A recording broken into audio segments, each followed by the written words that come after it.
Assalamualaikum warahmatullahi wabarakatuh. Selamat malam, Bapak Ibu.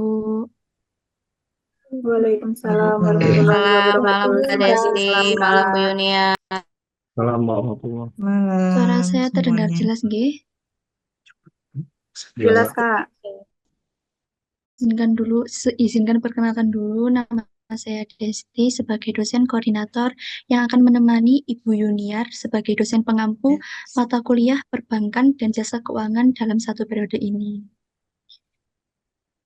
Semoga Bapak Ibu semuanya dalam keadaan sehat dan semangat untuk perkuliahan hari ini, walaupun hari ini adalah hari libur serentak karena pilkada, tapi Bapak Ibu tetap semangat. Terima kasih dan mohon maaf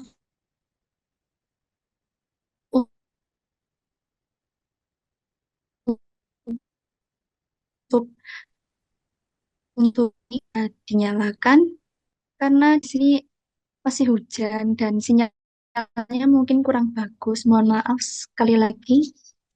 Saya baca lagi peraturan perkuliahan, yaitu memudahkan saat absensi. Lalu yang kedua, Iya, Mbak Desti, suaranya putus-putus terus ini, Mbak disarankan Desti.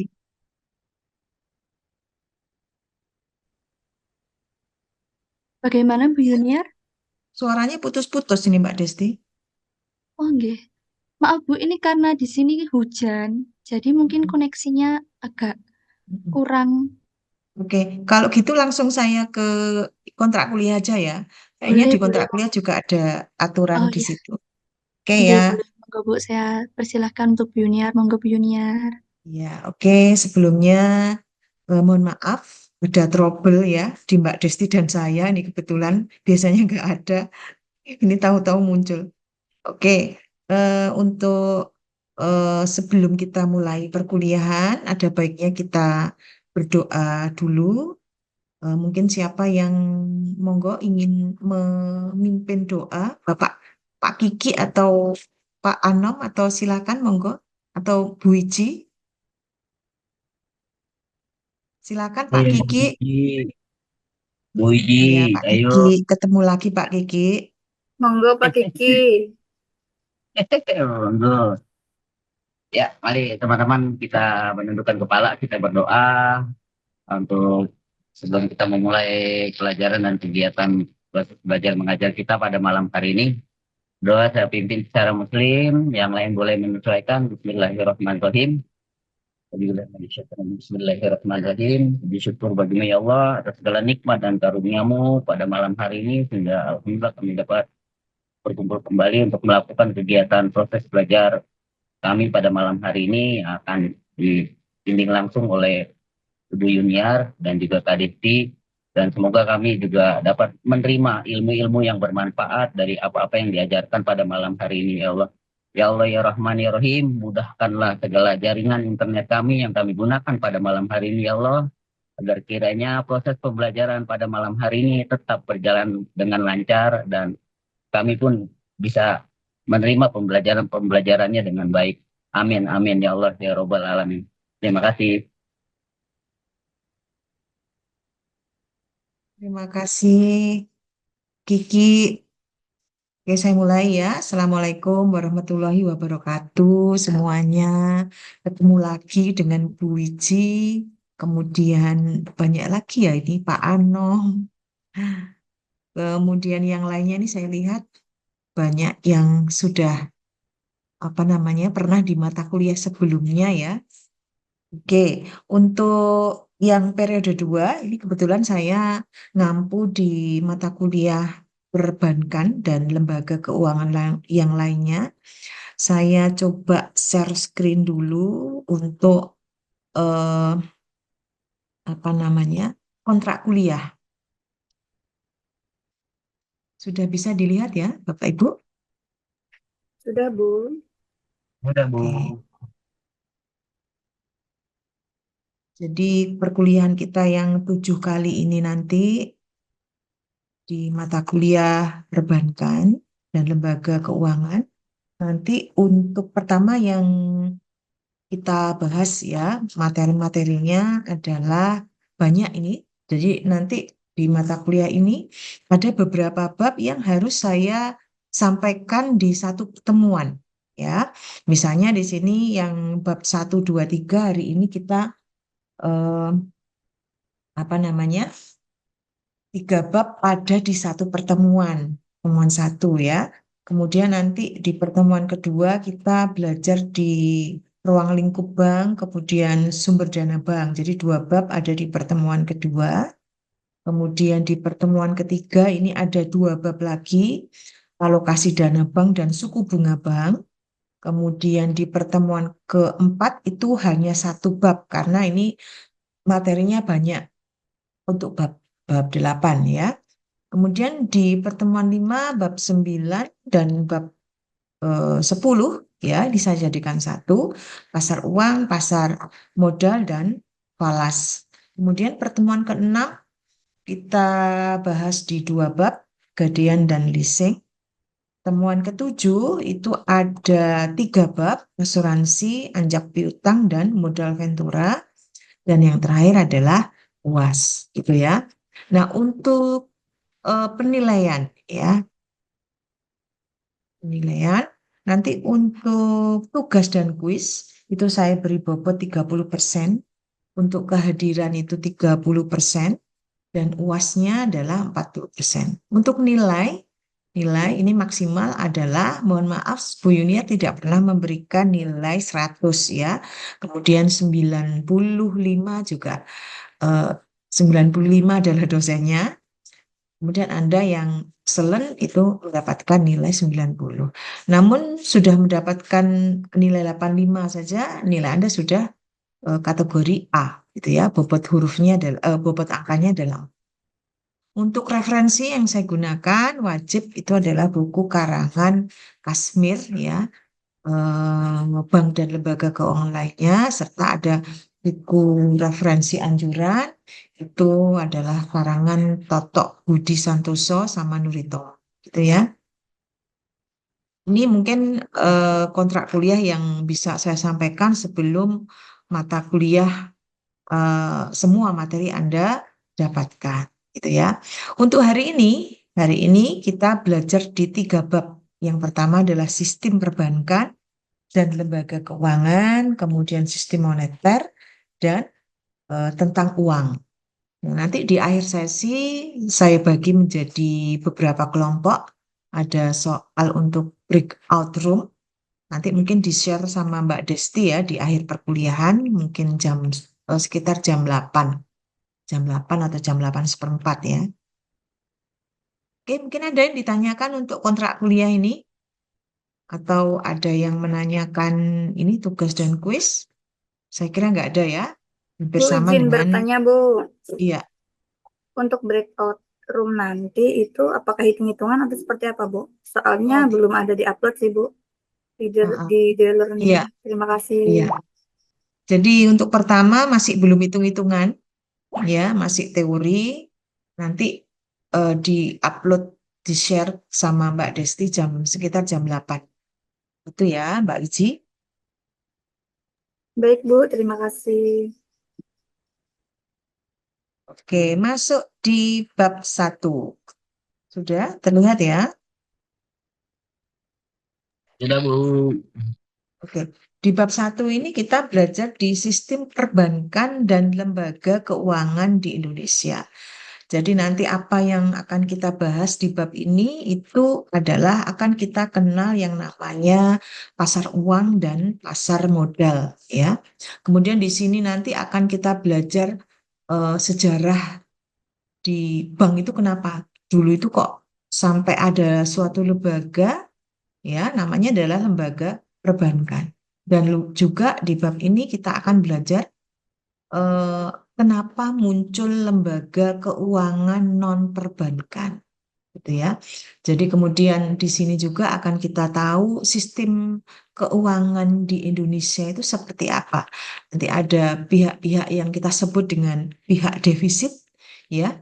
Ada juga eh, apa namanya? Pihak-pihak yang kita sebut sebagai pihak surplus. Oke, kita tinjau dulu historinya perbankan di Indonesia. Dulu sebelum ada paket deregulasi sektor real dan moneter di tahun 1980, itu kondisi perbankan di Indonesia itu tidak ada undang-undang yang jelas mengatur perbankan. Ya, kondisi di situ waktu itu bank swasta itu sedikit. Kenapa? Sulit ya, sangat sulit mendirikan bank-bank baru. Kenapa? Karena persaingan antar bank yang ketat ya. Kemudian eh, masyarakat itu belum percaya sepenuhnya uangnya disimpan di dalam bank ya, takut hilang gitu ya, takut gak balik duitnya. Itu yang pertama. Kemudian setelah ada deregulasi itu sampai masa sebelum krisis itu akhir tahun 1990, di mana saat itu kejadian tingkat inflasi yang tinggi. Kemudian kondisi ekonomi makro yang nggak bagus saat itu ya. Kemudian kondisi perbankan itu nggak bisa memobilisasi dana dengan baik ya. Kemudian ada langkah pemerintah di saat-saat ini, di saat akhir tahun 1990 itu, dia melakukan kebijakan di sektor real dan moneter. Langkah-langkahnya adalah adanya peraturan ya, aturan-aturan dan kepastian hukum tentang pendirian bank, di mana saat itu respon dari masyarakat itu jumlah bank swasta menjadi bertambah banyak, ya, otomatis tingkat persaingan bank juga semakin kuat. Gitu. Jadi karena banyak bank, masyarakat banyak yang percaya pada bank, banyak yang menyimpan uangnya di bank, maka mobilisasi dana melalui sektor perbankan ini jadi semakin besar. Kemudian masuk di masa 1997, itu masa krisis ya waktu itu ya, Krismon. Krismon ini perkembangan perbankan justru mengalami penurunan. Ya, sebagian besar bank-bank itu mengalami pengambilan dana besar-besaran atau rasa itu. Sehingga sebagian besar bank ini dalam kondisi yang tidak sehat. Itu kondisi di tahun 1997.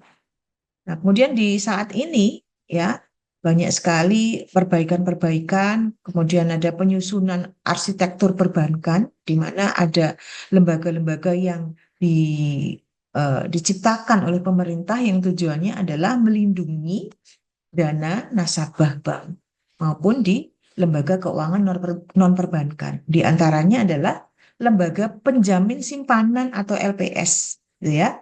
Jadi tujuannya adalah masyarakat tidak perlu ragu lagi apabila dananya disimpan di sebuah lembaga perbankan. Kemudian ada lagi OJK, ya, Otoritas Jasa Keuangan, di mana tidak hanya perbankan yang di bawah OJK ini, tapi juga di bidang pasar modal. Sehingga dengan adanya lembaga-lembaga yang didirikan oleh pemerintah ini diharapkan lembaga-lembaga baik perbankan maupun non-perbankan ini bisa lebih berhati-hati ya dalam mengelola dana dari masyarakat. Nah, kemudian kita akan mengenal sistem keuangan. Ya, sistem keuangan di Indonesia itu ada dua. Ya, ada dua. Kalau yang sistem keuangan itu adalah lembaga perbankan. Ya, baik itu bank umum maupun bank umum itu bisa swasta dan pemerintah, dan BPR, Bank Perkreditan Rakyat. Nanti kita akan bahas apa saja instrumen yang bisa dikeluarkan oleh BPR, mana saja yang instrumen yang tidak bisa dikeluarkan oleh produk-produk BPR. Dan kemudian ada lagi yang namanya bukan bank. Contohnya apa yang bukan bank? Kalau bank umum kan kita tahu BRI, BNI ya, milik pemerintah, BSI, kemudian BTN, kalau bank swasta apa? Citibank, BII gitu ya.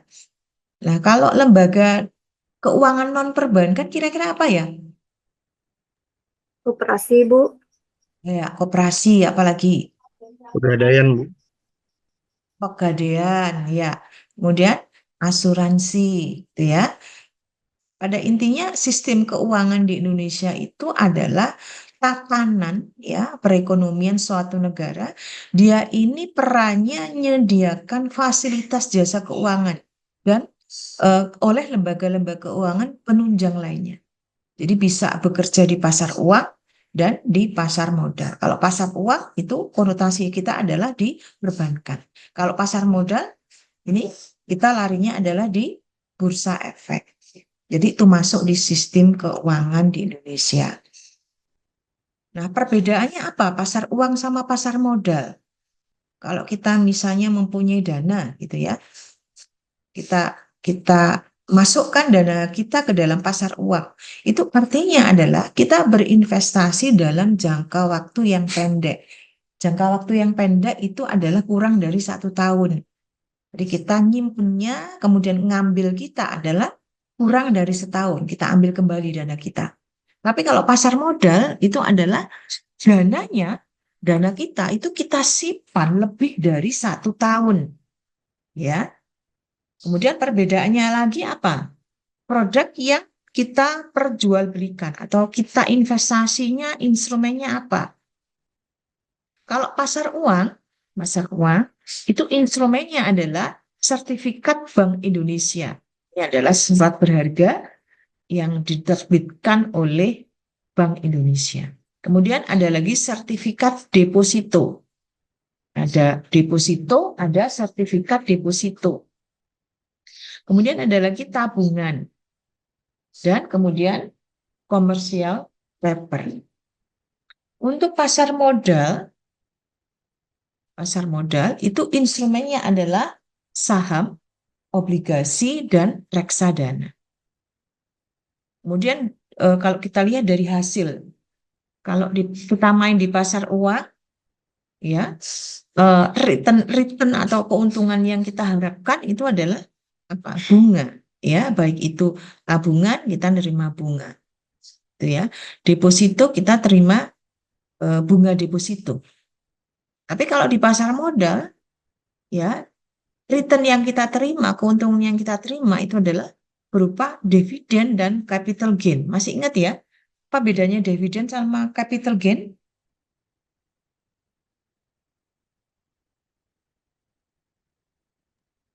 Masih ingat? Iya. Apa bedanya? Kalau dividen itu adalah bagian keuntungan profit perusahaan yang dibagikan kepada para pemegang saham. Kalau capital gain itu adalah selisih keuntungan ya dalam jangka waktu yang pendek, dalam jangka waktu yang singkat, kita menggunakan atau memanfaatkan selisih antara harga beli pada saat kita beli saham, harga saham, kemudian dan selisih pada saat kita ngejual saham itu. Jadi pada saat kita membeli saham 1 lembarnya 10.000, kemudian ternyata saham itu saat kita jual menjadi harganya 15.000, berarti capital gain kita adalah sebesar 5.000 per lembar. Tinggal kita kalikan, kita punya berapa lembar. Kemudian berikutnya kalau kita lihat pelaksananya di pasar uang itu adalah pengawasnya adalah Bank Indonesia. Sedangkan di pasar modal itu adalah bursa efek. Kemudian kalau kita lihat resiko dan return, kalau kita berinvestasi di pasar uang biasanya resikonya rendah, ya hampir tanpa resiko. Tetapi returnnya juga rendah, ya karena hukum investasi itu adalah high risk high return, low risk low return. Sedangkan di pasar modal itu adalah resikonya lebih tinggi, tapi returnnya tinggi juga. High risk, high return. Itu adalah gambaran bagaimana kalau seseorang atau investor itu berinvestasi di pasar uang dan di pasar modal. Gitu ya. Kemudian kalau kita lihat di sini untuk perkembangan kebijakan itu kita mengalami sampai sejak ada Pakto 1988 itu sudah menciptakan 6 undang-undang ya tentang perbankan dan lembaga keuangan perbankan dan non-perbankan. Oke, kemudian sistem keuangan di Indonesia itu fungsinya apa? Yang pertama adalah kenapa kok diatur sistem keuangan di Indonesia? Pertama adalah menyediakan mekanisme instrumen tabungan.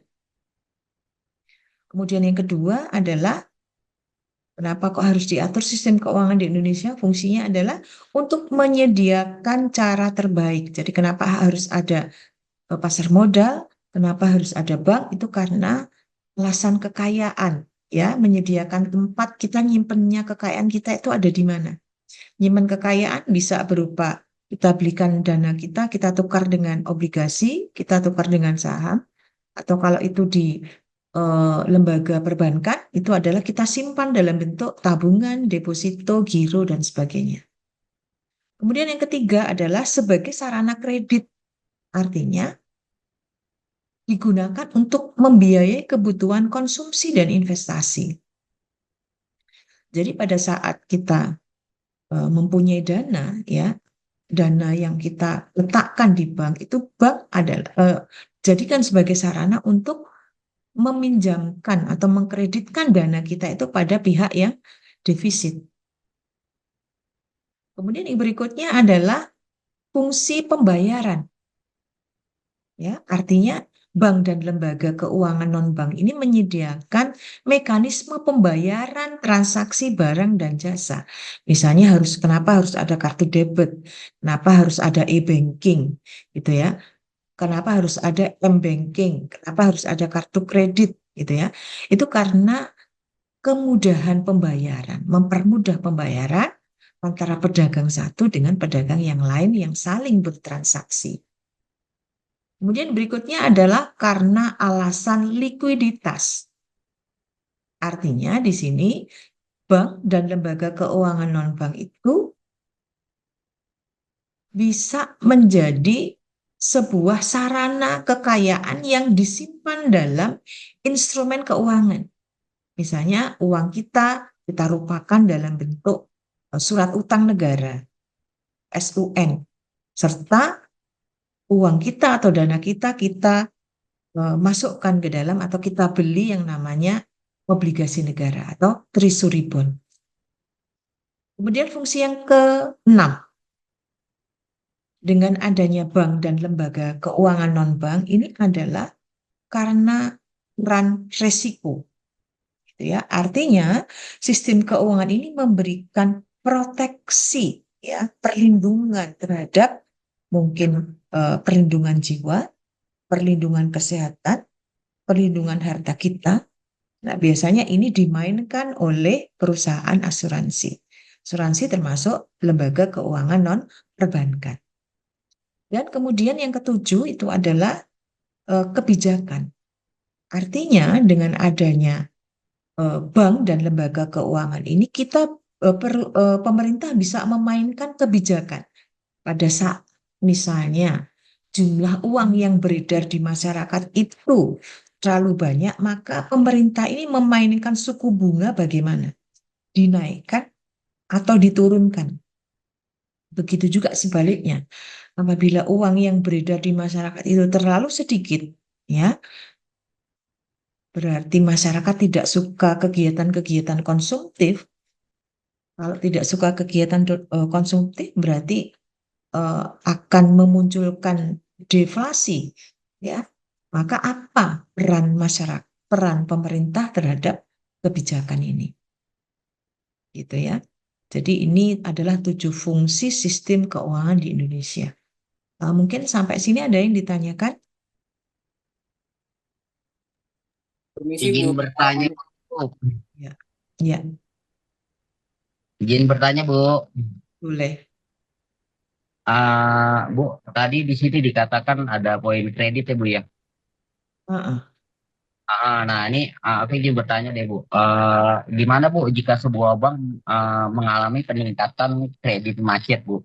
Terus risiko apa yang harus dihadapi oleh lembaga keuangan tersebut, Bu? Langkah-langkahnya apa aja, Bu, yang harus dijalani oleh lembaga keuangan tersebut? Mohon dijelaskan, Bu. Terima kasih, Bu. Ini ya. Oke. Ya, jadi fungsi bank ini memang ada fungsinya adalah menghimpun dana dari masyarakat, ya. Setelah dihimpun, kalau dananya ada hanya di bank, kemudian tidak disalurkan kepada masyarakat, maka uangnya tidak akan berkembang gitu ya. Tetapi di lain sisi, bank ini akan mengalami kendala kredit, ya, di antaranya adalah kredit macet. Maka bank ini apa yang harus dilakukan apabila eh, nasabah dari bank ini mengalami gagal bayar gitu ya. Jadi bad debt-nya terlalu tinggi, banyak nasabah yang tidak membayar. Caranya itu adalah ada tindakan preventif, itu namanya adalah menganalisa 5C, gitu ya, yang terkenal 5C. Jadi dilihat C-nya itu adalah condition-nya gimana, nasabahnya itu layak atau tidak diberikan, kemudian condition ya, kemudian ada lagi dilihat capacity-nya, apakah dia itu mampu ya untuk membayar sejumlah dana yang dia pinjam. Kemudian ada lagi capacity condition, ada lagi yang disebut dengan eh, jaminan. Apakah dia punya jaminan pada saat dia tidak bisa membayar ya? Apakah ada agunan atau harta atau aset yang harus apa yang bisa diberikan kepada perbankan? Itu ya, itu adalah tindakan preventif. Yang kedua, kalau misalnya sudah terlanjur diberi pinjaman, sudah dianalisa, tapi ternyata kejadian dia nggak bisa bayar. Itu caranya adalah dengan melakukan, biasanya dilakukan bank itu adalah restrukturisasi dari bunga biasanya, ya. Jadi bank itu bisa mengatur ya suku bunga, misalnya pokoknya yang dibayar ya, kemudian suku bunganya menjadi diatur kembali yang biasanya misalnya setahunnya itu adalah 12%, ini diturunkan menjadi 10% misalnya. Itu pernah kejadian seperti itu. Atau bisa jadi selain dia menurunkan dari suku bunga itu, dia diminta untuk, ini yang terakhir ya, itu adalah memberikan, langkah terakhir memberikan agunan yang sudah disepakati, jaminan yang sudah disepakati sebelum terjadi transaksi pinjam meminjam antar bank dengan nasabah. Nah, itu Pak yang biasanya digunakan untuk bank. Nah, ini nanti ada bab tersendiri ya. Nanti insya Allah ada di bab 6 kalau nggak salah ya. Kita bicara suku bunga. Ya, ada suku bunga simpanan. Kalau yang kita bahas kredit ini nanti suku bunga pinjaman. Permisi Bu, mau bertanya. Ya, Untuk setiap apa kredit di bank itu apakah diasuransikan ke CDS ya Bu? Ke kredit default swap atau bagaimana? setiap apa? Untuk setiap kredit yang di bank, untuk setiap kredit yang diberikan di bank, ini dari sisi banknya ya Bu. Apakah Hmm. bank mengasuransikan itu ke kredit default swap apa enggak? Biasanya kalau misalnya kita eh, bank itu memberikan kredit ya kepada para nasabahnya, itu memang ada lembaga penjamin ya, lembaga penjamin simpanan yang melindungi ya dana dari masyarakat ini dalam hal nyimpan ya, dalam hal kalau kalau nasabah itu nyimpan. Tapi dalam hal kredit ini nanti ada istilahnya ada dana cadangan yang harus disimpan ya. Eh, dan ini jumlahnya namanya kalau yang kita pernah dengar itu adalah ATMR ya, pernah dengar ya ATMR ya. Itu adalah jumlah yang harus ada, cadangan yang harus ada disediakan oleh bank agar suatu saat apabila kekurangan itu bisa menggunakan dana itu. Begitu. Oh ya Bu, satu pertanyaan lagi Bu. Apakah investment bank itu termasuk lembaga keuangan perbankan apa bukan ya Bu? Gimana? Untuk Lembaga investment bank itu termasuk perbankan atau bukan ya Bu? investment bank. Iya, Jadi seperti apa misalnya? Morgan Contohnya, Stanley ini contohnya. Goldman Sachs, Apa? Goldman. Coba di chatnya dituliskan. Bisa saya lihat chatnya?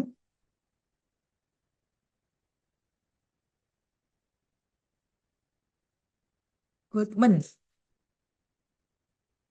Mas, ini siapa? Pertanyaan siapa ini tadi? Saya Bu. Najwa Mm-mm. Putra. Najwa. Iya, Iya. Jadi kalau misalnya nih ya kita lembaga-lembaga perbankan itu kan memang nanti dananya itu memang tidak hanya dari swasta saja ya, tapi bisa jadi juga dari pemerintah atau bahkan dari luar negeri. Ya mungkin juga bisa sebagai itu kan investornya ya, pemiliknya, kepemilikannya iya Bu. gitu ya. Oke, saya lanjut ya. Oke Ya Bu. Bu. Terima kasih. Oke, jadi untuk lembaga keuangan ini sebetulnya dan baik itu yang perbankan ya maupun non perbankan kegiatannya adalah memberikan kredit ya yang terutama. Jadi selain dia menghimpun, dia juga memberikan kredit dan menanamkan dananya dalam surat-surat berharga. Nah, kemudian menawarkan berbagai jenis jasa ini antaranya adalah simpanan ya, kemudian kredit, kemudian proteksi asuransi. Nah, untuk lembaga-lembaga keuangan, baik ini adalah eh, bank maupun non-bank, itu sebetulnya dia ini juga disebut sebagai lembaga yang memediasi. Jadi, financial intermediary. Artinya apa? Fungsi pokoknya dia itu adalah memediasi. Jadi, menghubungkan antara pihak yang defisit dan pihak yang surplus. Kita bahas dulu yang perbankan ya. Apa fungsi dari bank? Kalau kita lihat tadi fungsinya adalah apa? Menghimpun dan menyalurkan. Dia pertama adalah sebagai agent of trust. Artinya adalah kepercayaan. Masyarakat ini percaya kalau ada eh, seseorang atau nasabah yang mempercayakan uangnya ke bank, berarti dia percaya bahwa bank itu tidak akan menyalahgunakan dananya. Masyarakat atau nasabah akan percaya bahwa uangnya akan dikelola dengan baik. Dia percaya bahwa bank itu tidak akan bangkrut, ya. Nah, di sisi lain kepercayaan ini kan harus ada dari sisi apa namanya? Dari sisi bank juga dari sisi nasabah. Di pihak bank ini kalau dia meminjamkan dananya kepada masyarakat, maka dari pihak bank ini percaya kalau nasabah itu nggak akan menyalahgunakan pinjamannya. Dia punya itikat yang baik untuk mengembalikan secara tepat waktu. Nah, ini adalah kepercayaan, agent of trust-nya. Sedangkan kemudian fungsi bank sebagai pengembangan. Apa maksudnya dari pengembangan? Maksudnya dari pengembangan pada saat bank itu menghimpun ya dan kemudian dia memberi pinjaman kepada pihak lain atau pada nasabah, maka sebetulnya dia ini adalah membantu mengembangkan usaha dari nasabah ya. Dan misalnya apa usaha bisnis mereka misalnya dengan usaha distribusi atau penyaluran barang dan jasa ya. Nah, ini adalah tidak lepas dari peran perbankan.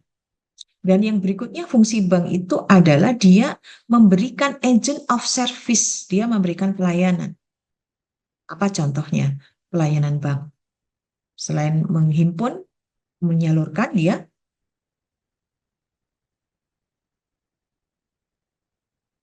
apa? Memberikan pelayanan jasa transfer, ya, kemudian clearing. Bisa jadi apa namanya pemberian pelayanan penyimpanan barang-barang berharga atau safe deposit box. Ya, itu diantaranya 3 fungsi bank. Nah, sekarang mekanismenya bagaimana? Yang Bu Yuniar tadi katakan bahwa dia ini adalah sebagai pihak yang menjembatani antara unit defisit dengan unit surplus. Dia yang mengintermediasi. Nah, di sini kita lihat ada pihak di sini pihak defisit, unit defisit. Artinya dia pihak yang tidak minus dana, ya, atau disebut dengan borrowers. Dari sini adalah pihak yang unit surplus atau pihak lenders. Intermediasi keuangan di sini maksudnya adalah ada pengalihan dana, ya, pengalihan dana dari pihak surplus ke pihak defisit. Dari pihak penabung atau lenders kepada pihak borrowers. Bagaimana mekanismenya? Mekanismenya adalah lembaga keuangan ini beli sekuritas primer. Sekuritas primer ini contohnya adalah saham, obligasi. Diterbitkan oleh siapa? Unit defisit, karena dia mau ngebangun gudang misalnya, nggak ada dana. Maka dia menerbitkan sekuritas primer, saham, obligasi. Nah, dalam waktu yang sama, lembaga keuangan ini, baik yang bank maupun bukan bank, ini dia ngeluarin sekuritas sekunder. Jadi kalau yang sekuritas primer saham obligasi, kalau sekunder itu adalah produk-produk perbankan, atau kalau di non perbankan itu adalah reksadana, polis asuransi, sertifikat deposito. Kepada siapa? Kepada para penabung atau unit surplus. Dia ngejual itu. Nah, bagi penabung, ya, bagi pihak yang surplus, ini adalah aset finansial, ya. Jadi dia menyimpan dananya dalam bentuk giro, tabungan deposito. Maka bagi ini lenders itu adalah aset finansial. Tapi sebaliknya bagi bank apa? Hutang akhirnya, ya. Jadi kalau misalnya ada lenders yang menyimpan dananya di bank, maka bagi lenders ini adalah, oh, itu adalah aset saya. Tapi bagi bank, dana dari lenders ini adalah utang, ya. Bagi bank ini utang. Nah, sekarang bagaimana? Bank ini ada uang, ada dana di dalam banknya, tapi kalau dibiarkan kan berarti tidak ada pengembangan, ya, tidak ada pengembangan nilai dari uang itu. Maka bank akan berpikir bagaimana utang finansial saya itu bisa dialihkan menjadi aset finansial, ya. Jadi bank itu kalau duitnya banyak di dalam banknya itu juga nggak senang sebetulnya. Tapi kalau kurang juga dia akan terbebani dengan likuiditas yang bahaya, ya. Maka caranya gimana? Gimana caranya aset utang finansialnya bank ini menjadi aset finansial? Caranya adalah dengan memberi pinjaman kepada unit defisit. Dengan cara apa? Beli surat-surat berharga. Gitu, ya. Nah, ini yang disebut dengan intermediasi bagi pihak yang surplus dan pihak yang defisit. Nah, kemudian peran lembaga keuangan. Perannya apa tadi? Setelah kita lihat denahnya ini, ya, bagan ini, maka bisa kita lihat bahwa di situ ada peran pengalian aset atau sering kita sebut dengan aset transmutation, mutasi. Artinya apa memutasi ini? Mutasi itu seperti yang kita lihat di bagan ini tadi, itu adalah mengubah utang finansial menjadi aset finansial. Dengan cara apa tadi? Dengan cara membeli surat berharga. Kemudian yang kedua, perannya adalah realokasi pendapatan. Apa ini maksudnya realokasi pendapatan?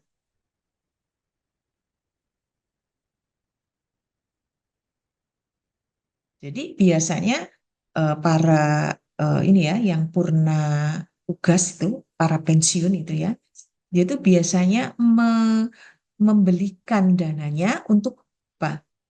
Beli apa? Kalau misalnya masa pensiun tuh, kalau dia sudah tidak punya penghasilan aktif gitu ya, dia ingin penghasilan yang pasif karena badannya sudah tidak memungkinkan untuk bekerja.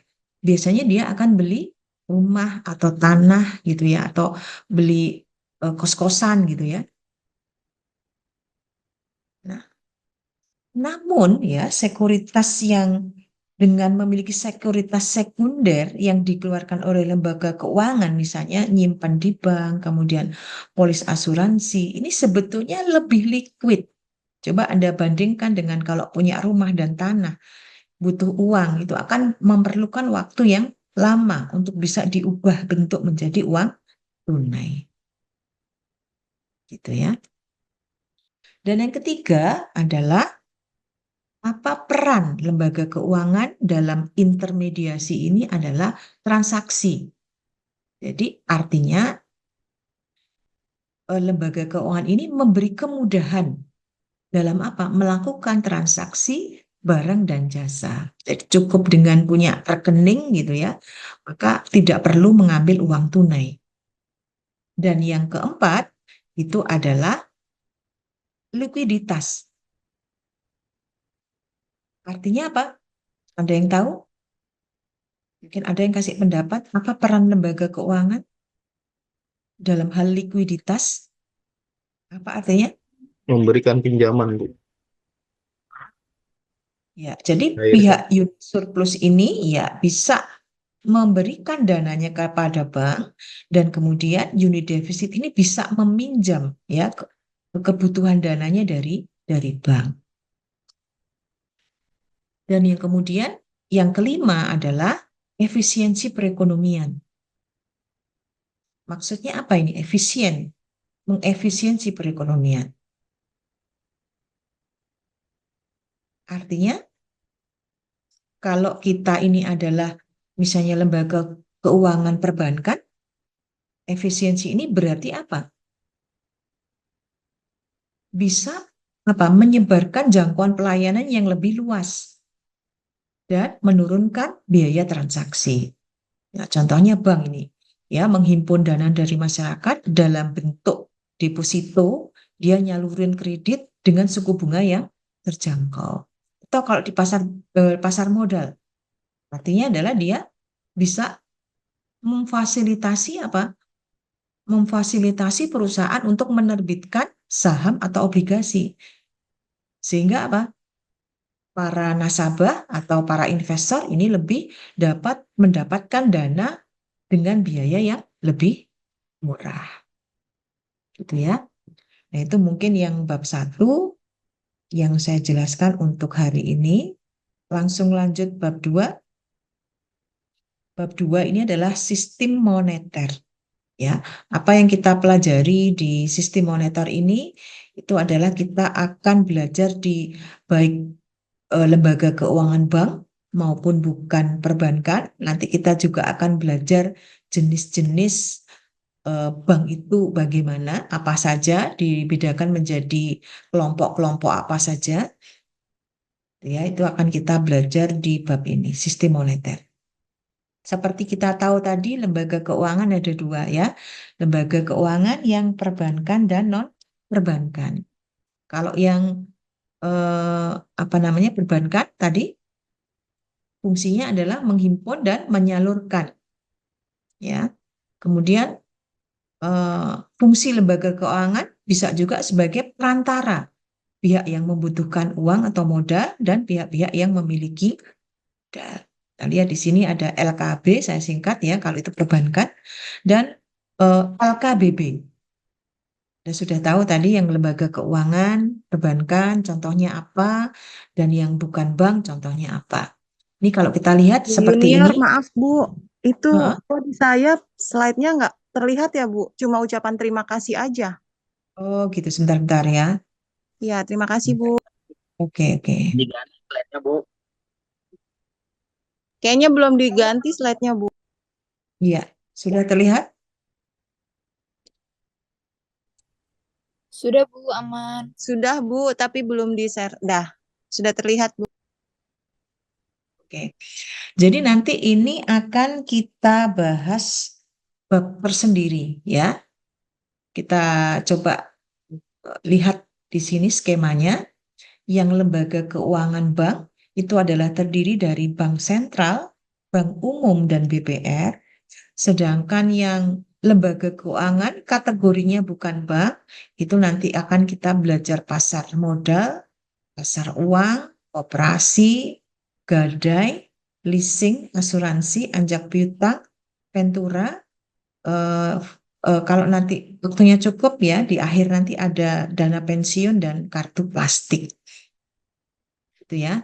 Nah, ini jadi bab tersendiri nanti. Oke, kemudian kita bahas di eh, lembaga keuangan yang bank dulu ya. Jadi satu persatu yang lembaga keuangan dulu nanti seperti ini. Sentral, Bank Umum, sama BPR. Menurut Undang-Undang RI, apa sih sebetulnya bank itu? Seperti yang sudah saya jelaskan di awal tadi, bank itu pada intinya adalah menghimpun, ya, himpun simpanan dalam bentuk simpanan, nyalurkan, ya. Kemudian dia juga memberikan jasa-jasa dalam bentuk yang lainnya. Jadi mengandung berapa tema ini ya, topiknya berapa ini kalau bank? Menghimpun, pertama, kedua menyalurkan, dan yang ketiga adalah memberi jasa layanan. Nah, untuk bank ini menurut fungsinya ya, fungsi ya, itu terdiri dari apa jenisnya? Yang pertama adalah bank sentral, kedua adalah bank umum, dan yang ketiga adalah BPR. Ini ya. Yang disebut bank sentral itu adalah bank yang ngatur berbagai kegiatan berkaitan dengan dunia perbankan. Jadi artinya ini adalah ibunya bank. Jadi semuanya bank itu tunduk kepada aturan Bank Indonesia. Jadi bank sentralnya di Indonesia itu adalah Bank Indonesia. Kemudian yang kedua adalah bank umum.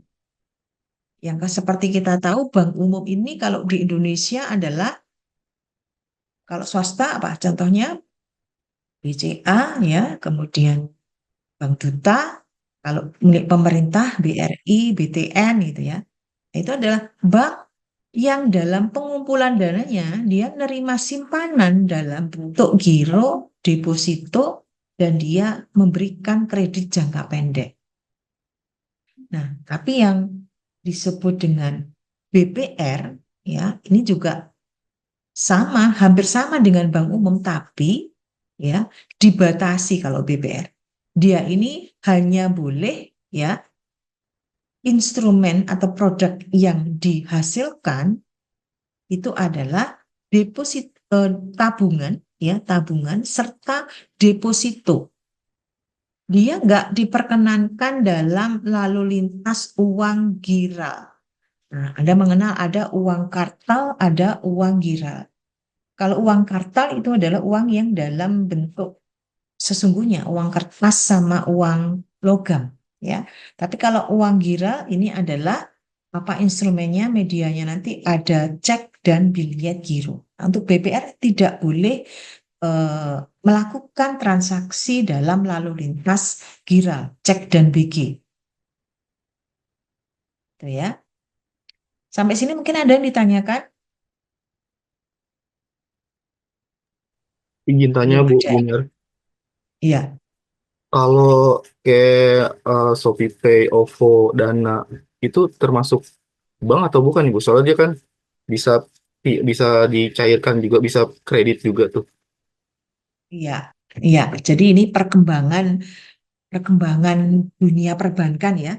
Kalau dulu BCA itu ya, BCA itu ya hanya bank kalau kita harus datang ke bank gitu ya. Kemudian ada bantuan perkembangannya ya, ada m-banking. Tapi sekarang kayak misalnya kita menyimpan dana kita nggak cuma di bank saja ya, karena bank itu kan banyak biaya-biaya administrasi ya. Nah ini perkembangan dengan misalnya kita punya dana di apa namanya di Shopee gitu ya. Itu kita nyimpen di situ sudah nggak kena biaya admin lagi ya. Nah, itu masuk di jenis yang mana gitu ya. Nah, ini namanya adalah perkembangan dari bank. Jadi sebetulnya dia masuk di sini tapi virtual ya, masuk di bank umum dia. Tapi dengan medianya adalah by digital ya. Tapi sebetulnya masuk di sini dia. Baik, makasih Bu Oke, Lina. Bu oke. Yunia izin Nah, bertanya. Mbak, iya. Bu, yang poin BPR ya Bu, Bank Pengkreditan Rakyat itu apa bedanya sama koperasi simpan pinjam Bu? Tolong dijelaskan ya Sama, Bu, terima kasih. Koperasi mm-mm, simpan pinjam Bu. mm-mm, ya. Kalau koperasi simpan pinjam ini sudah masuk BPR, ini masuk di lembaga keuangan perbankan. Tapi kalau koperasi itu masuknya di lembaga keuangan bukan bank, gitu ya. Jadi otomatis nanti yang mengatur itu dia di bawahnya BI kalau yang BPR, gitu ya. Ini beda utamanya di situ. Tapi kadang ya, kadang koperasi itu mengatasnamakan BPR. Kadang kan orang juga bingung ya ini koperasi atau BPR. Karena koperasi sama BPR ini sama-sama nggak boleh mempunyai transaksi di bidang lalu lintas uang giral. Gitu, gitu ya Mbak Wiji ya ini ya. Baik Bu, terima kasih. Oke, sekarang kita bahas yang Bank Indonesia ya, Bank Sentral satu persatu nih. Nah, Bank Sentral itu adalah saya katakan tadi adalah ibunya semua bank ya, ibunya semua bank. Jadi tugasnya bank sentral itu apa? Karena dia ini adalah ibunya semua bank, baik bank swasta maupun bank pemerintah maupun bank BPR, maka dia ini tugasnya adalah ngawasi ya. Tugasnya benar-benar ngawasi. Nah, sebetulnya kalau kita pilih apa sih tugasnya dari bank sentral ini? Dia membawahi BPR ya, bawahi BPR, membawahi bank umum. Yang pertama adalah sirkulasi. Dia ini adalah bank sirkulasi, mengatur peredaran keuangan suatu negara atau menjaga kestabilan nilai rupiah. Jadi kadang kan nilai rupiah itu sampai down banget gitu ya terhadap dolar. Nah, ini tugasnya bank sirkulasi. Tidak hanya menjaga kestabilan rupiah, tapi juga dia menjaga jumlah uang yang beredar di masyarakat.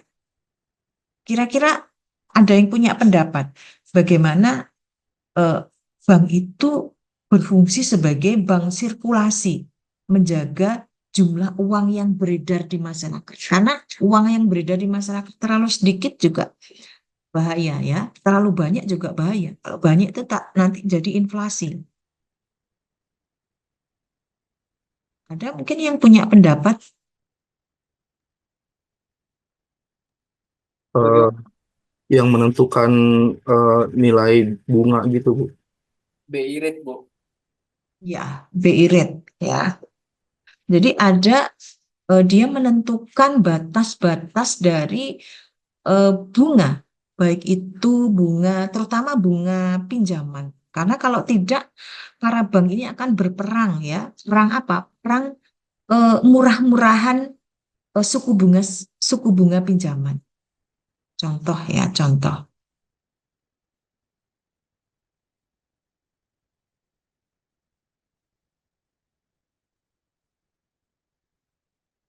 Ini bisa terlihat enggak ya ini ya? Nggak bisa, Bu. Nggak Belum ada. terlihat, Bu. Bisa terlihat ini. Belum Belum. bisa, Coretan Bu Bu. Yunia? Tidak bisa ya?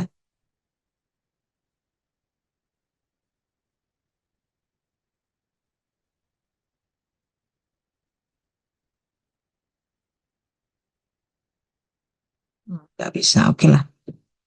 Saya kembali lagi kalau gitu. Untuk contoh yang 2008 itu bisa kan Bu ya? Yang contoh, yang mana ya ini? 2008 subprime mortgage.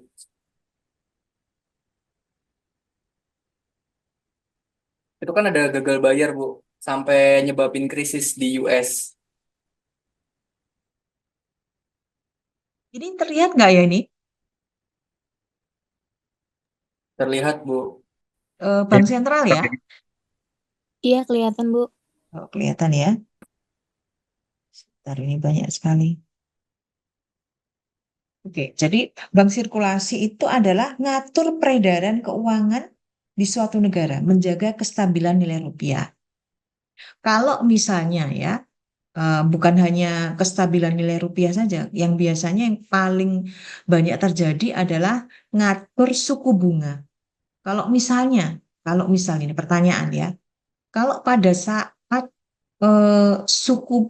jumlah uang yang beredar di masyarakat ini terlalu banyak, ya, orang-orang masyarakat pada eh, karakteristiknya konsumtif, ya, maka kira-kira bagaimana agar jumlah uang yang beredar di masyarakat ini tidak terlalu banyak? Dengan cara apa? Menaikkan suku bunga. Menaikkan suku bunga pinjaman atau simpanan atau dengan cara bagaimana?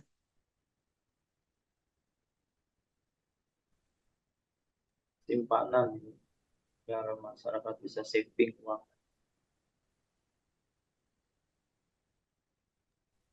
Jumlah uang yang beredar di masyarakat terlalu banyak.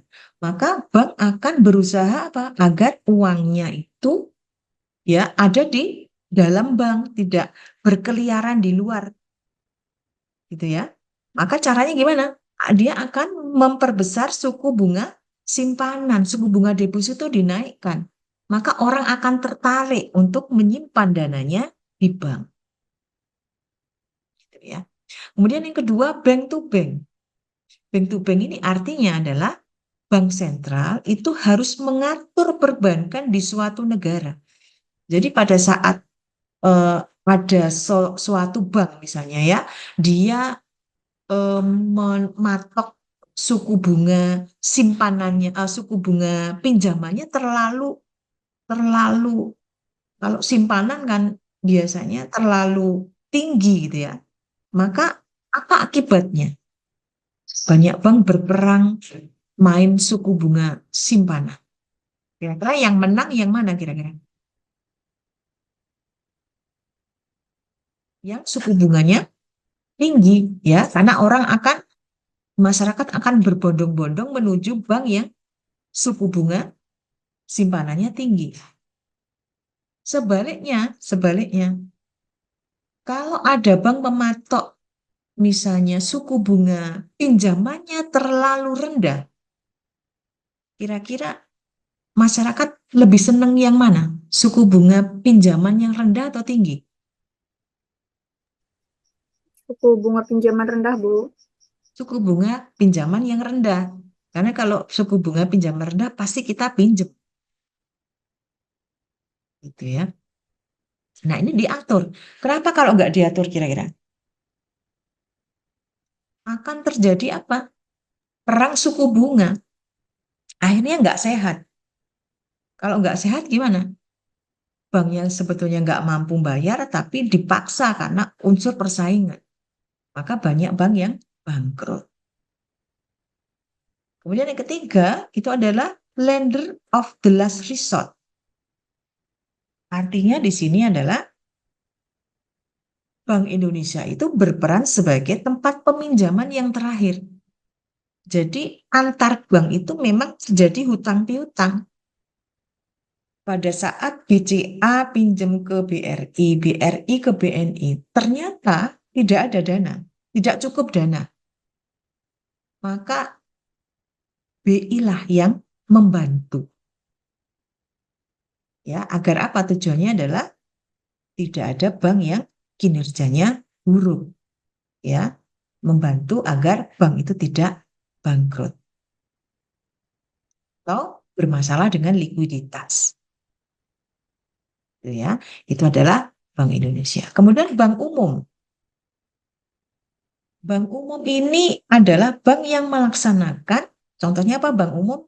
Kalau yang swasta sama pemerintah ya, ini contohnya, itu melaksanakan kegiatan usaha secara baik, secara konvensional, atau ada juga yang prinsip syariah. Seperti contohnya kemarin ada beberapa bank syariah yang dijadikan satu menjadi BSI. Gitu ya. Jadi apa fungsinya? Bank Umum ini adalah dia menghimpun dulu dana dari masyarakat, kemudian disalurkan kepada pihak yang defisit serta memberikan jenis-jenis layanan. Dan yang terakhir ya, itu adalah jenis yang BPR.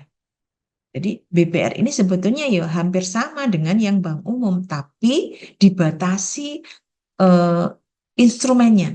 Jadi sekali lagi BPR ini tidak boleh beroperasi atau bertransaksi dalam lalu lintas uang giral. Ya, jadi dia tidak mengenal cek dan biliet giro.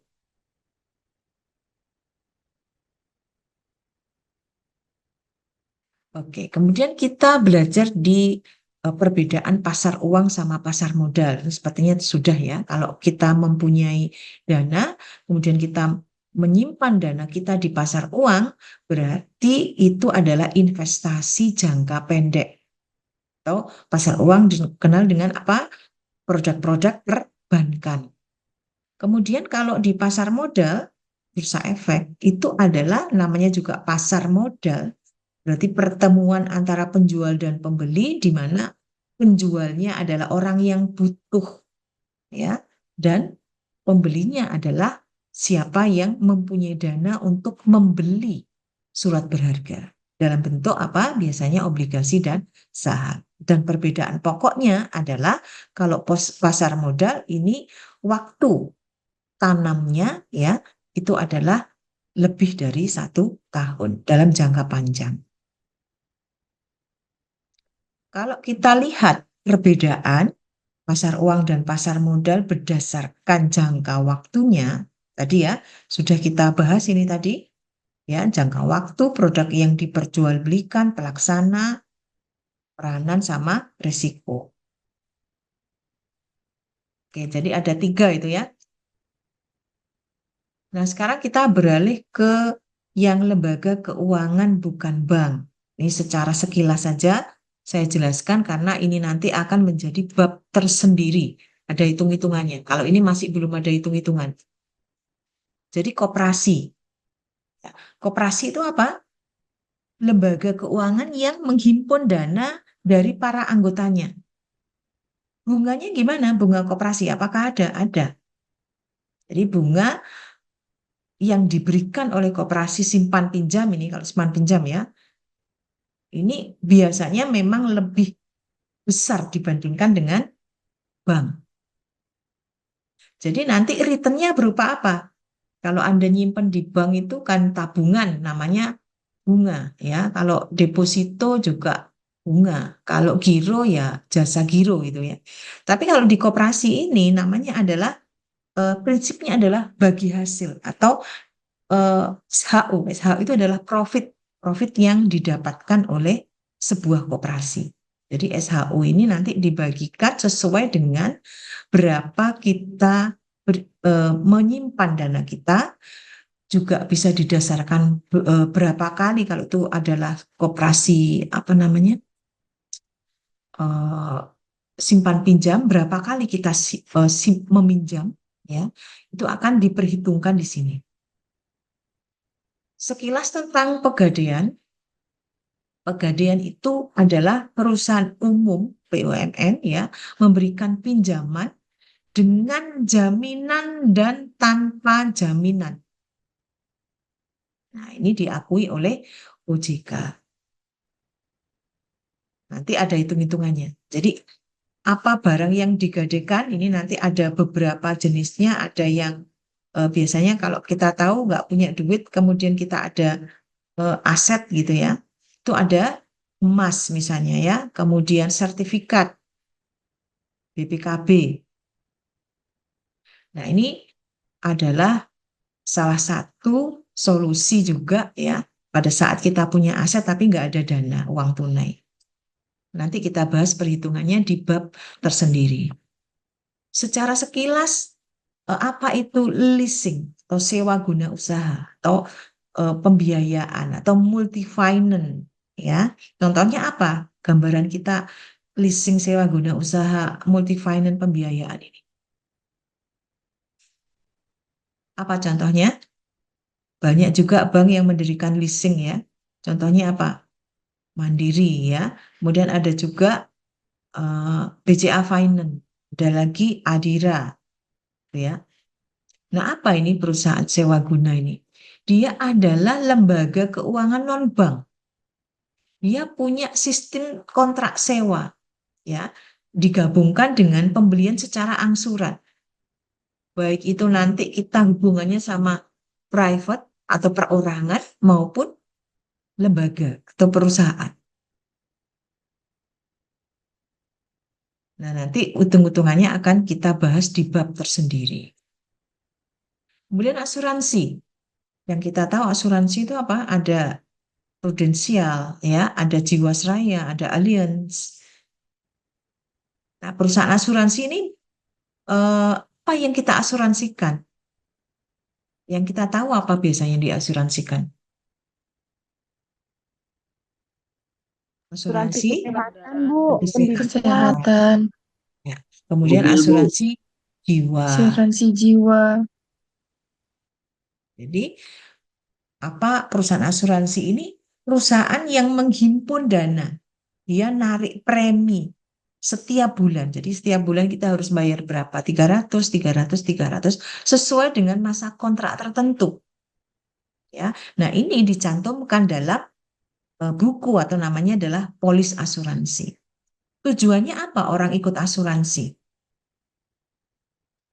Baik itu asuransi jiwa, asuransi kebakaran ya, asuransi pendidikan ada juga kan ya. Itu adalah sebetulnya tujuannya adalah mengamankan keuangan kita pribadi. Kalau ada sesuatu yang terjadi yang tidak kita inginkan. Jadi ketika misalnya kita bayar setiap bulannya, kalau misalnya terjadi suatu resiko, maka pemegang asuransi ya pemiliknya ini akan dapat klaim ya, akan dapat klaim atau ganti rugi sebesar dananya bermacam-macam tergantung dari besaran premi. Itu ya. Nah, ini juga belum ada hitung-hitungannya, nanti bab tersendiri akan dijelaskan ya contoh hitungannya. Kemudian yang berikutnya adalah ada lagi perusahaan anjak piutang atau sering kita sebut dengan factoring. Contohnya apa? Di sini SG Finance ya. Ada lagi IFS Capital Indonesia. Ada lagi yang disebut Aditama. Ada lagi Tifa. Nah, sebetulnya perusahaan anjak piutang ini apa?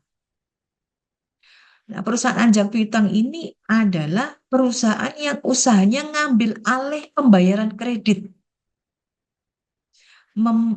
Mengambil alih pembayaran kredit suatu perusahaan dengan cara bagaimana?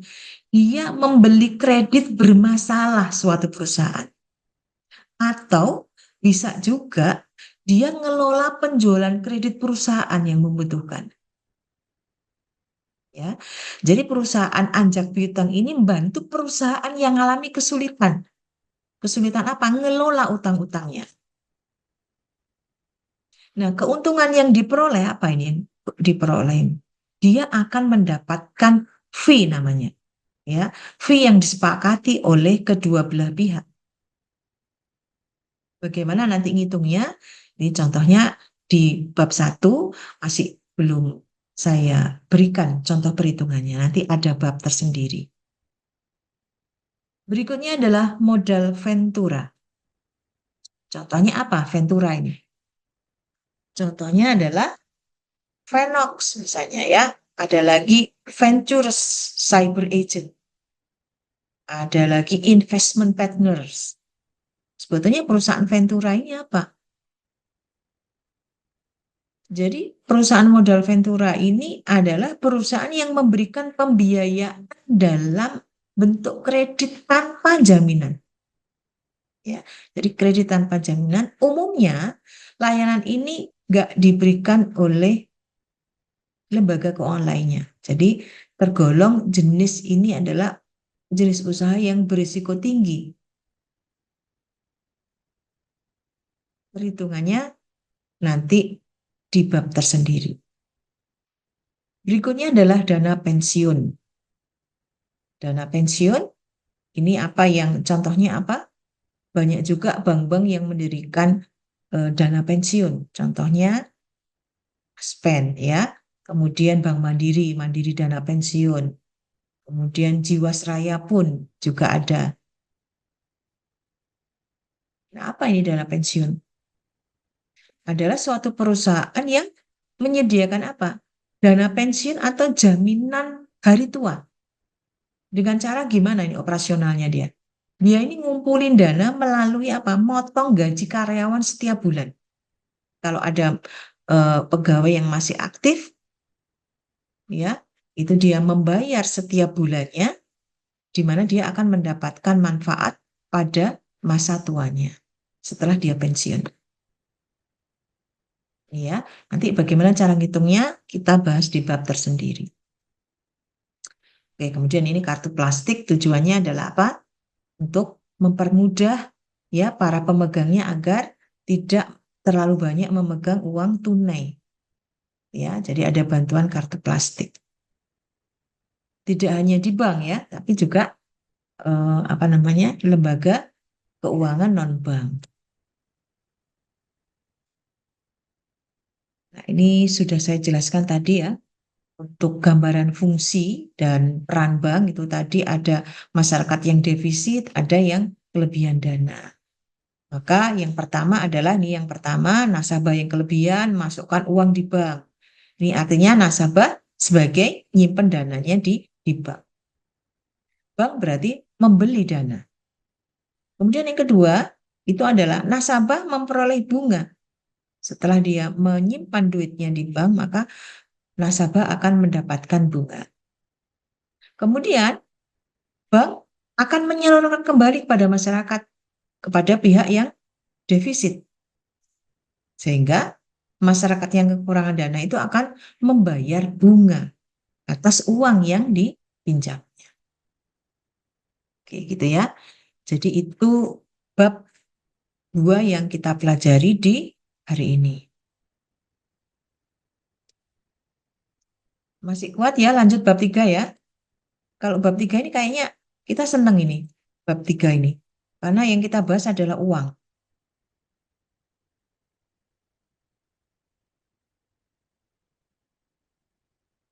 Sudah tampil? Sudah, Bu. Sudah ya? Oke, kita coba lihat di bab 3 ini.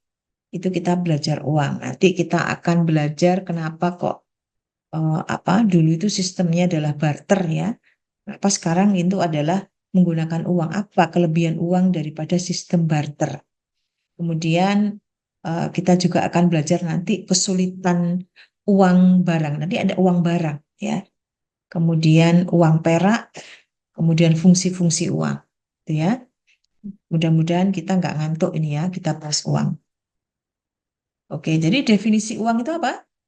Suatu barang ya, dia ini mempermudah kita untuk bertransaksi ya, atau pertukaran antara barang yang satu dengan barang yang lain. Coba Anda bayangkan kalau misalnya nggak ada uang, kira-kira apa ya? Kita akan kesulitan apa? Menentukan nilai yang tepat. Saya punya 1 kilo beras, dia punya 1 kilo emas. Apa bisa 1 kilo sama-sama 1 kilo beras ditukar sama 1 kilo emas? Kita akan kesulitan apa? Menentukan nilainya, gitu ya. Jadi muncullah uang sebagai alat pembayaran yang syah. Nah, dulu karena barter ini kan barang dengan barang ya sejarahnya dulu orang itu kalau melakukan dengan cara barter maka apa kesulitannya syaratnya antara orang satu dengan orang yang lain itu harus pas dia butuh beras dan saya butuh kedelai misalnya harus pas. Tapi kalau ada orang butuh beras tapi nggak ada orang yang punya beras gitu ya butuh beras tapi nggak ada orang yang punya beras adanya kedelai. Nah, itu tidak akan cocok apa yang kita butuhkan.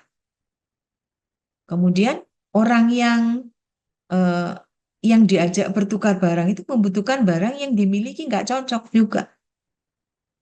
Yang ketiga adalah itu tadi, barang yang ditukarkan nilainya harus sama. Ada lagi yang namanya uang barang. Artinya adalah barang itu dipergunakan sebagai uang. Apa contohnya?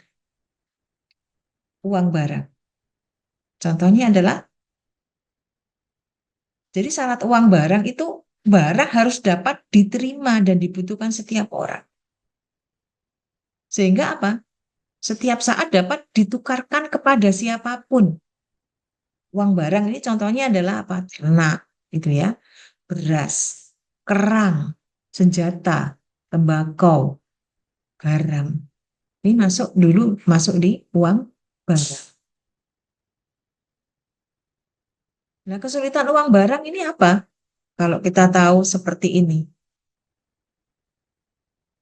Sulitnya adalah sukar untuk disimpan. Gitu ya. Yang berikutnya susah kita bawa dia kemana-mana. Karena apa? Nggak bisa dipisah-pisah menjadi barang yang kecil. Berikutnya ada beberapa yang sifatnya nggak tahan lama ini ya. Dan yang kesulitan berikutnya adalah nilainya nggak tetap.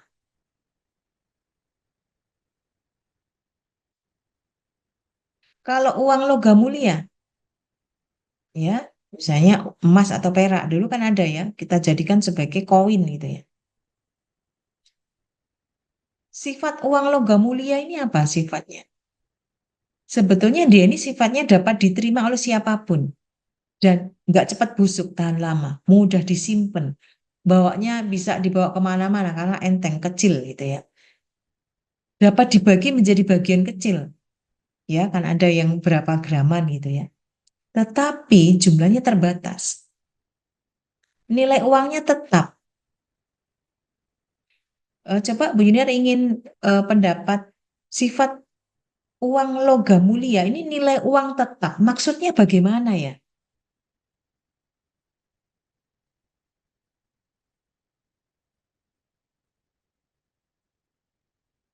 Mungkin ada yang kasih pendapat. Nominalnya tidak berubah, Bu. Kan di dalam bentuk uang logam itu kan ada yang 100 perak, 500, dan 1000. Nilai uangnya tetap. Betul, tidak berubah. Ya. Nah, sekarang uang dalam arti sesungguhnya nih ya, uang baik uang kertas maupun uang koin. Itu kriterianya uang itu harus apa? Harus ada jaminan dari pemerintah. Jadi masyarakat itu percaya, oh ini adalah uang yang bisa untuk sebagai alat pembayaran. Kalau kira-kira nggak dijamin pemerintah, kira-kira gimana? Ya uang palsu ya, orang tidak akan mau nyimpan uang itu sebagai alat bayar. Berikutnya adalah diterima umum. Kemudian nilainya stabil, mudah dibawa-bawa karena kecil, kemudian nggak mudah rusak, meskipun uang kertas itu eh, kadang juga kalau nyimpennya nggak benar juga cepat lusuh gitu ya, gampang robek. Kemudian supply harus elastis. Artinya apa? Jumlah uang harus disediakan sesuai kondisi suatu negara. Dan yang berikutnya adalah mudah dipecah atau mudah dibagi. ada yang seratusan, 1000-an, 10 ribuan gitu ya. Kemudian fungsi uang, fungsi asli dan fungsi turunan. Sebetulnya fungsi asli dari uang itu adalah sebagai alat tukar dan sebagai satuan hitung. Bu Yunar minta tolong, maksudnya satuan hitung itu ada mungkin yang punya pendapat? Apa maksud fungsi uang itu adalah sebagai satuan hitung? Kalau alat tukar kan jelas ya, saya punya duit tapi nggak punya beras, maka saya tukar duit dengan beras. Tapi kalau satuan Quantitative value, Bu. ya, maksudnya contohnya gimana? Contoh nyatanya. Mungkin seperti ribuan gitu, Bu. Ratusan atau jutaan gitu, Bu. Artinya punya satuan hitung? Atau satuan hitung terhadap nilai barang, Bu. Ya, jadi kalau misalnya kita beli beras 1 kilo harganya 75.000, ya itu satuan hitungnya kalau 2 kilo ya tinggal kalikan 2. Gitu ya. Dan sebagai fungsi turunan ini sebagai penunjuk, alat bayar, ya, alat nyimpen gitu ya. Sebagai standar pembayaran hutang. Itu adalah fungsi-fungsi turunan dari uang. Tapi fungsi aslinya sebetulnya adalah sebagai alat tukar dan satuan hitung. Kemudian jenis uang, tadi ya, jenis uang. Menurut bahan, ya, menurut nilai, menurut lembaga, dan menurut kawasan. Kalau berdasarkan bahan, yang kita tahu ada uang kertas dan uang logam. Gitu ya. Kemudian ada lagi sebetulnya seiring dengan perkembangan bahan, apa namanya? Seiring dengan perkembangan zaman. Tidak hanya logam, tidak hanya kertas, tapi apa? Uang yang kita simpan di bank Uang bukan digital. kertas, ya, bukan logam, Digital. uang digital. Iya. Kemudian ada lagi yang berdasarkan nilai. Berdasarkan nilai itu ada kita sebut dengan yang nilai penuh, full bodied money. Ada lagi yang representatif. Apa artinya nilai penuh? Nilai penuh adalah nilai intrinsik bahannya itu sama dengan nilai nominal yang tertera. Contohnya apa? Uang logam. Ya. Jadi kalau logam kan murah itu ya. Nah, nilai-nilai uang logam kan nggak pernah. 1 logam 100.000 kan nggak pernah.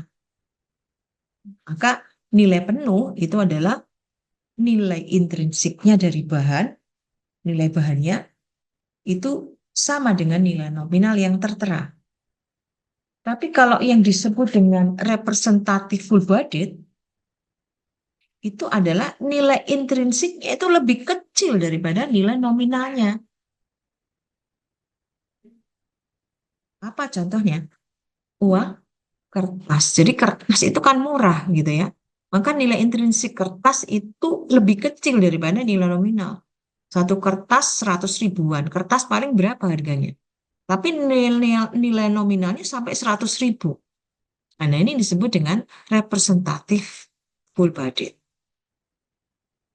Kemudian berdasarkan lembaganya. Kalau uang kartal, kita kenal tadi ya, uang kartal, uang gila. Uang kartal itu uang yang kita lihat selama ini, uang logam maupun uang kertas.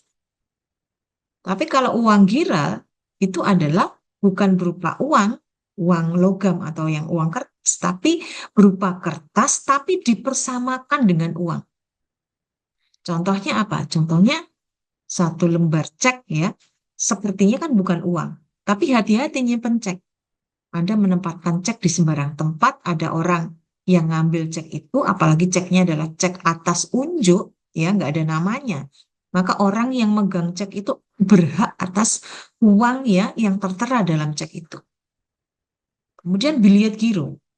Biliet giro ini pun termasuk lalu lintas uang giral. Gitu ya. Apa bedanya? Ada yang tahu bedanya cek sama BG?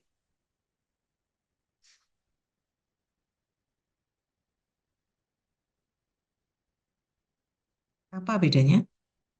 Kalau cek itu adalah sebuah perintah surat tidak bersyarat, ya. Jadi pemegangnya akan bisa menerima uang tunai sebesar yang tertera di situ.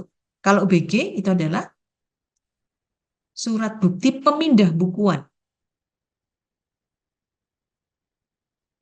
Kemudian yang keempat adalah berdasarkan kawasan. Jadi uang lokal ada regional, ada uang internasional. Kalau uang lokal ya, kalau kita di Indonesia uang lokalnya adalah rupiah. Kalau di Malaysia ya ringgit. Kalau regional itu contohnya adalah euro, itu berlaku di Eropa. Dan kalau yang berlaku internasional contohnya adalah hampir semua negara, ya bahkan semua negara akan menerima yang disebut dengan uang dolar. Nah, kemudian kalau di bank ya, ada pemeriksaan uang kertas namanya ya. Itu kalau Anda kenal eh, dari bahan kertasnya ya, itu apa yang dipilih ya oleh peruri. Diraba kasar. Kemudian tidak memendar kalau kena sinar ultraviolet. Kemudian nggak mudah sobek. Kemudian ada tanda air ya biasanya ya. Kemudian ada lagi ada benang pengaman biasanya. Kemudian hasil cetakan ada yang berupa offset, kemudian cetak timbul gitu ya. Ada yang cetak tinggi. Kalau kita lihat di sini pemeriksaan asli uang itu ada 3D sama alat bantunya ya. 3D itu dilihat, diraba, diterawang gitu ya. Kalau menggunakan alat bantu bisa yang paling sering menggunakan sinar UV ya. Kalau kaca pembesar kayaknya jarang ya pakai kaca pembesar, tapi meskipun bisa, tapi jarang digunakan. Ini ciri-ciri uang palsu saya lewatin ya. Nah, kemudian ini tadi untuk uang ini cetak cetak yang dimiliki, ada yang cetak timbul, intaglio, kemudian mini text seperti ini. Ada lagi yang recto verso. Recto verso ini yang saling isi, jadi depan belakang ini sama. Ya. Kemudian cetak timbul, intaglio, kasar ini kalau diraba. Kemudian ada lagi beberapa pigmen, blind code, optical, ini adalah ciri-ciri uang. Masing-masing mempunyai gambar yang berbeda-beda. Nah, yang menarik di sini ada apa ya apa namanya itu untuk yang blind code, pernah tahu ya blind code ini khusus untuk tunanetra, masing-masing punya kodenya sendiri-sendiri. Kemudian kalau kita perhatikan di bank, kalau saat kita pegawai bank itu nyimpen uang, itu biasanya prosesnya gimana operasionalnya? Ada yang simpennya yang berupa uang kas, begitu terima dari nasabah, biasanya kan diletakkan di laci teller ya. Kemudian ada juga diletakkan di brankas. Ada juga brankas atau kasana. Kalau brankas itu adalah, kalau kita lihat di sini seperti ini kan ya. Kalau kasana itu ruangan yang besar, isinya adalah uang. Kadang juga ada kasana diisi dengan barang-barang yang berharga. Ini adalah kalau yang pertama tadi, kasana. Nah, kemudian untuk kita tahu arus uang tunai di bank, dan biasanya bagian teller ya yang handle, uang masuk itu biasanya terjadi kalau apa? Uang masuk. Teller tuh ada uang masuk itu karena ada bon uang dari kasana. Artinya adalah pada saat yang dilaci teller itu kurang, maka teller boleh pinjem uang dari kasana. Jadi pada hari itu misalnya ya, teller itu kekurangan dana, banyak dia menghadapi seharian itu misalnya banyak nasabah yang justru ngambil daripada nyimpen, maka dia bisa pinjem ya untuk ngisi lacinya. Kemudian bisa juga teller ini pinjem dari sesama teller, dari teller A ke teller B juga bisa. Dan yang ketiga, uang masuk itu didapat dari setoran tunai dari nasabah. Kebalikannya, uang keluar itu adalah pada saat di laci teller itu banyak menerima uang simpanan dari nasabah. Jadi kebanyakan terima duit. Apa namanya? Sorry. Kalau uang keluar berarti banyak nasabah yang ngambil dananya. Maka teller akan menyetor uang. Ya. Kemudian bayar tunai kepada nasabah. Banyak yang ngambil. Dan yang ketiga adalah meminjamkan kepada teller lain. Itu akan mengakibatkan uang keluar. Nah, kalau ini kita mengetahui proses menghitung uang kertas ya, yang kertas ya ini proses menghitung uang itu adalah pertama dilakukan menyortir uang. Sortir berarti kegiatannya adalah kita pisahkan antara uang kertas dan uang logam. Kemudian kita hitung uangnya. Nah, menghitung itu pun bisa dengan tangan dan juga dengan mesin. Setelah kita hitung, kita bundel uang. Ya, dalam bentuk bundel. Setelah bundel, maka kita ikat uang itu dalam bentuk brut. Ya, jadi 10, biasanya satu brut itu isinya adalah 10 bundel uang. Ini contohnya kalau nyortir uang kertas, pecahan atau denominasinya kita bedakan. Kemudian kalau uang kertas kita bedakan lagi. Dari setelah pecahan kita beda-bedakan yang 10.000, yang 100.000, itu kita pilah lagi kondisinya. Baik yang uang baik, uang cukup baik, sama uang lusuk. Ya, kalau uang logam, bagaimana perlakuannya? Di denominasi juga, dikelompokkan pecahan-pecahannya 1.500 atau yang berapa ya? Ya, kalau sekarang kita tahu ada berapa pecahan kalau uang logam itu ya? 500 ada, 200 masih sering ketemu ya kita ya. 1.000 sering ketemu ya, 50 sudah nggak ada, 100 sudah jarang juga. Nah, maka kalau uang logam itu ya kita pisah dalam kantung-kantung biar. Itu kalau kita ingin tahu perlakuan uang di bank. Ini tidak perlu kayaknya ya. Ini yang perlu Anda ketahui, kita bundel, satu bundel itu isinya adalah 100 lembar. Ya. Kemudian 100 lembar dijadikan dalam satu ban uang. Setelah jadi ban, maka dari 10 bundel itu akan kita jadikan satu brut. Ya, 10 bundel akan jadikan kita satu brut. Oke, ini ya apa yang kita bahas tentang di bab 3 ya. Waktu sudah menunjukkan 8.35. Kemudian bisa di-share Mbak Desti untuk breakout room. Breakout roomnya karena pertanyaan cuma satu-satu, mungkin breakoutnya cuma 10 menit ya. Coba saya lihat di mana ini. Soal breakout. Nah, ini dia. Sudah kelihatan ya?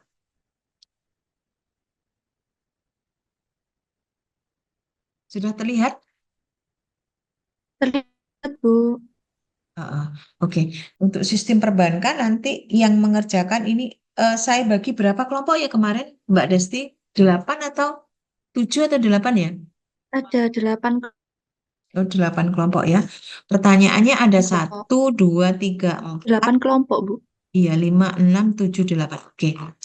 Karena 8 kelompok, kelompok 1 ngerjakan ini. Ya, kelompok 1 ngerjakan yang bab 1 ini. Kemudian kelompok 2, bab 2 nomor 1. Kelompok 3, bab 2 nomor 2. Kelompok 4, bab 2 nomor 3. Ya, 1, 2, 3, 4. Kemudian kelompok 5 itu mengerjakan bab 3, ya, nomor 1. Kelompok 5, kelompok 6, bab 3 nomor 2. Kelompok 7, bab 3 nomor 3. Dan kelompok 8, bab 3 nomor 4. Gitu ya.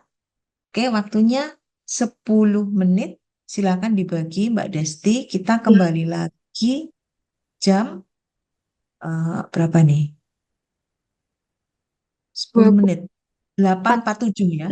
Iya. 847. Kak Desti, Oke. tolong share itunya dulu ya, pertanyaannya, biar kita bisa download.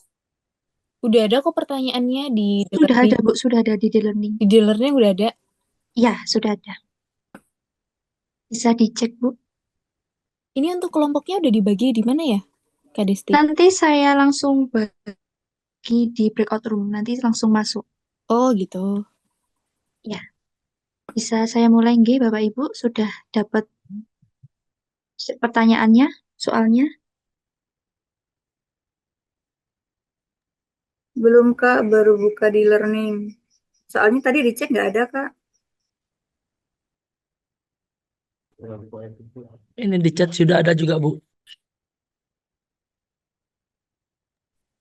Di refresh dulu kali ya, biasanya.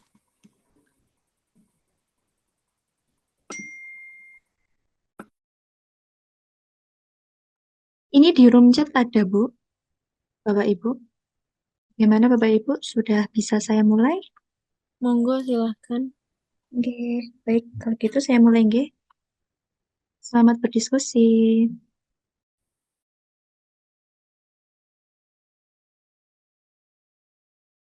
Permisi Bu, ini di learning saya kok nggak ada ini buat pengumpulan tugasnya ya Bu? Oh, enggak, itu memang enggak dijadikan sebagai tugas, tapi kayak kuis. Oh, Jadi oke nanti Bu. tidak perlu dikerjakan di penugasan. Nanti ada tertentu yang memang masuk nilai. Kalau ini nilai kelompok. Tapi ada, Bu, di the learning-nya kok. Yang pertemuan satu kan? Ya, pertemuan satu. Di saya ada buat ngumpulinnya. Ya di saya nggak ada. Ini udah Yang prepare manajemen Tapi angkatan berapa, Pak? akuntansi 24. ya, tapi nanti itu tidak perlu dikerjakan ya. Kita bahas bersama aja. Oke, sudah semua ya ini? Sudah kembali semua? Sudah, Bu. Oke. Dimulai dari kelompok satu ya. Pertanyaannya sebentar. Pertanyaannya. Kita diminta untuk menjelaskan mekanisme lembaga keuangan itu mengintermediasi antara pihak defisit sama pihak surplus. Oke, silakan kelompok satu menjelaskan sebentar saja, 2 sampai 3 menit saja ya, karena waktunya kan sudah 8:51. Jadi kita butuh 16 menit. Satu kelompok insya Allah bisa diusahakan 2 menit ya. Silakan kelompok satu. Saya coba wakili ya Bu ya. Semoga Iya, masih suaranya kok kecil sekali ya? Iya Bu, maaf Bu, ini sedang bermasalah sama ininya. Iya, Ibu Oh, Antik kecil sekali. Masih kedengeran nggak sih Bu? oke, tapi kecil. Oke, dimulai saja nggak masalah. Kecil tapi Bu, eman Bu. Nggak bisa diperbaiki. Atau bisa ada kelompok anggota lain yang bisa mewakili ya? Yang mewakili siapa? Bu, maaf tadi saya belum sempat juga tulis nama kelompoknya. Oh iya. Oh gitu. Oh, saya sudah punya, sudah ada saya kelompoknya. Ini Bu Antik sama Kak Raihan, Kak Gracia, Kak Irfan, Kak Mesyumi, Kak Yusi, Kak Sofi. Apa ada Iya, bisa Mbak Desti. mewakili ya? Silakan diwakili kalau suaranya terlalu kecil.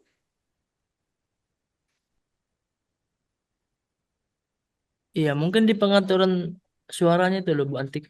Biasanya bagus kok Bu Antik suaranya. Headset soalnya jadinya mungkin bermasalah. Silakan, Mas Felix atau siapa ini, Mbak Sofi. Gimana Mas Ical? Dipindahkan ke kelompok lain atau tetap Kalau Bu ada yang Antik? mau wakili, silakan Bu Antik. Tidak bisa diubah Bu pengaturannya. Mic-nya yang kan ada pilihan itu. Nggak Ada bisa tuh Pak. headphone, bisa. nggak bisa. Di pojok kiri bawah gambarnya audio kan ada pilihan.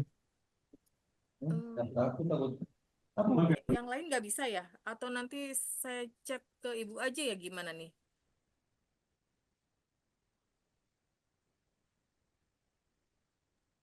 Mbak Antik Atau share enggak? aja, nanti aku bantu bacain Mbak Antik. Oh ya udah, oke, Bang Kiki, makasih. Oke.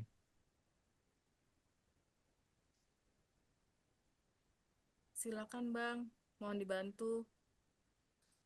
Oke, saya mencoba untuk mewakili pertanyaan dari kelompok 1, sistem perbankan dan lembaga keuangan, bagaimana mekanisme lembaga keuangan dalam mengintermediasi antara masyarakat yang kekurangan dana unit defisit dengan masyarakat kelebihan dana unit surplus. Jawabannya menyalurkan kembali dana yang telah dihimpunnya dari masyarakat dalam bentuk pinjaman atau kredit. Yang kedua, dengan mengatur suku bunga antara pemberian kredit dan simpanan. Mekanisme lembaga keuangan dalam intermediasi keuangan, kegiatan pengalihan dana dari penabung leader pada peminjam oleh lembaga keuangan. Lembaga keuangan membeli sekuritas primer, saham, obligasi, commercial paper yang diterbitkan unit defisit. Dalam waktu yang sama, lengkap, keuangan mengeluarkan sekunder, giro, tabungan, defisit, berjangka, sertifikat, deposito, polis asuransi, reksadana kepada penabung atau unit surplus. Bagi penabung, simpanan tersebut merupakan aset finansial, sedangkan bagi bank merupakan utang finansial. Bagi bank, utang finansial tersebut dapat dialihkan menjadi aset finansial, misalnya dengan cara memberi pinjaman kepada unit defisit atau dengan membeli surat-surat berharga di pasar uang dan pasar modal. Cukup, Mbak Andik?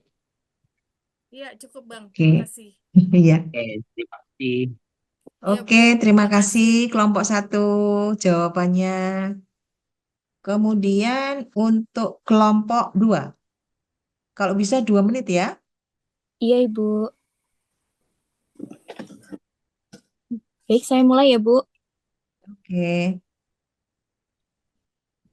Ya, saya Melisa Tumarajun, perwakilan dari kelompok 2. Dengan pertanyaan, di Indonesia terdapat 2 jenis lembaga keuangan, yaitu LKB, lembaga keuangan bank, dan LKBB, yaitu lembaga keuangan bukan bank.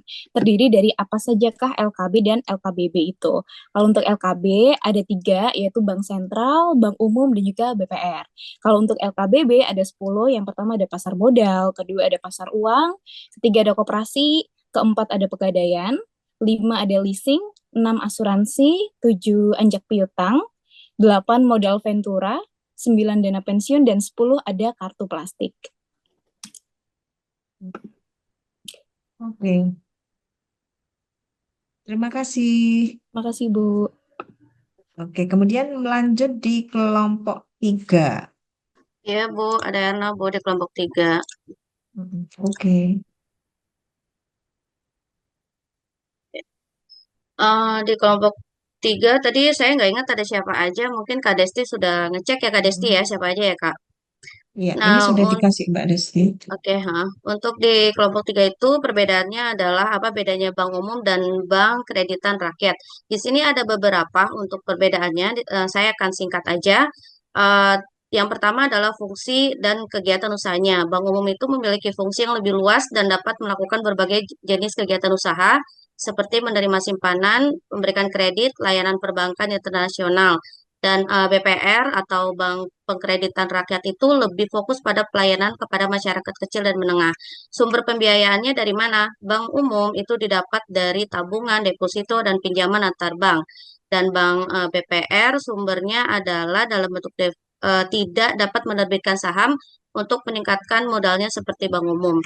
Serta ada regulasi dan pengawasan. Untuk bank umumnya diatur oleh OJK, dan untuk BPR sendiri tetap diatur OJK, tetapi dengan persyaratan yang lebih ringan dibandingkan bank umum.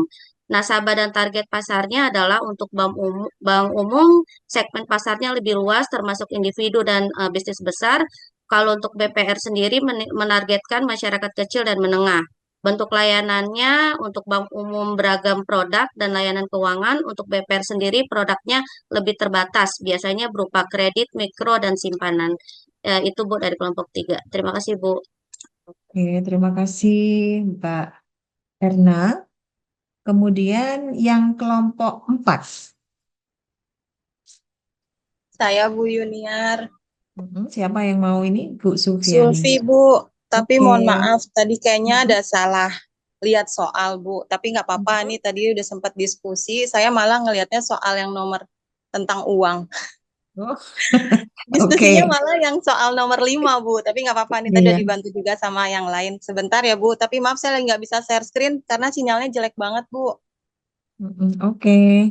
Ya, untuk Siapa yang mau kelompok saya Bu, untuk kelompok 4 Oke, ada 4. saya Sulfiani, ada Kak Supranata Ritmantolo Wibowo, Kak Timbul Wahyudi, sama Kak Nabila Azahra. Di sini pertanyaannya untuk nomor 4, apa beda pasar uang dan pasar modal? Nah, kalau untuk perbedaannya sendiri itu yang pertama ada di jangka waktu, di mana jangka waktu itu transaksi di pasar uang biasanya berjangka pendek, yaitu antara 1 hari hingga 1 tahun. Sementara transaksi di pasar modal bisa berjangka panjang, mulai dari beberapa bulan hingga tahun hitungannya. Terus yang kedua ada instrumen, yaitu pasar uang memperdagangkan surat berharga seperti deposito, sertifikat Bank Indonesia, surat berharga pasar uang, dan lainnya. Sementara pasar modal memperdagangkan saham, obligasi, dan reksadana. Kemudian ada tujuan investasi, yaitu investor pasar uang biasanya ingin menjaga kekayaan dengan return yang sudah disepakati di awal. Sedangkan pasar modal ingin menambah keuntungan atau kekayaan secara terus-menerus. Kemudian ada resiko. Pasar uang memiliki tingkat resiko yang lebih rendah dibandingkan dari pasar modal. Terus terakhir itu otoritas, di mana pasar uang diatur oleh Bank Indonesia, sedangkan pasar modal diatur oleh Otoritas Jasa Keuangan bekerja sama dengan Bursa Efek Indonesia. Demikian Bu Yuniar, terima kasih Bu. Oke, terima kasih Bu Sulfiani mewakili kelompok 4. Kemudian kelompok 5, silakan kalau bisa 2 menit ya. Baik Bu, izin share screen Bu. Ini Bu Wiji ya. Sudah terlihat Bu? Sudah. Baik Bu, izin mempresentasikan hasil diskusi kelompok 5. Tadi itu tuh saya lupa ada siapa aja, cuma tadi yang berdiskusi ada saya, Wiji Lestari, dan Kak Widya Astuti. Untuk pertanyaannya, jelaskan kriteria sesuatu dapat dianggap sebagai uang. Terus jawabannya, sesuatu dapat dianggap sebagai uang jika memenuhi beberapa kriteria penting yang memungkinkan. Jadi berikut kriteria utama. Itu yang pertama sebagai alat tukar atau alat pembayaran, yang mana harus bisa diterima umum dan bisa juga sebagai penimbun kekayaan. Terus yang kedua sebagai unit perhitungan. Uang juga dapat digunakan sebagai alat pengukur nilai. Yang selanjutnya, uang sebagai alat penyimpan nilai. Uang harus dapat menyimpan kekayaan dan mempertahankan nilainya dari waktu ke waktu. Terus yang selanjutnya juga ada jaminan, dijamin pemerintah sehingga masyarakat percaya sebagai alat pembayaran. Selanjutnya juga sebagai alat mencicil hutang. Uang bisa digunakan sebagai alat membayar hutang. Lalu nilai yang stabil, nilainya harus stabil dan tidak berfluktuasi agar dipercaya penggunanya.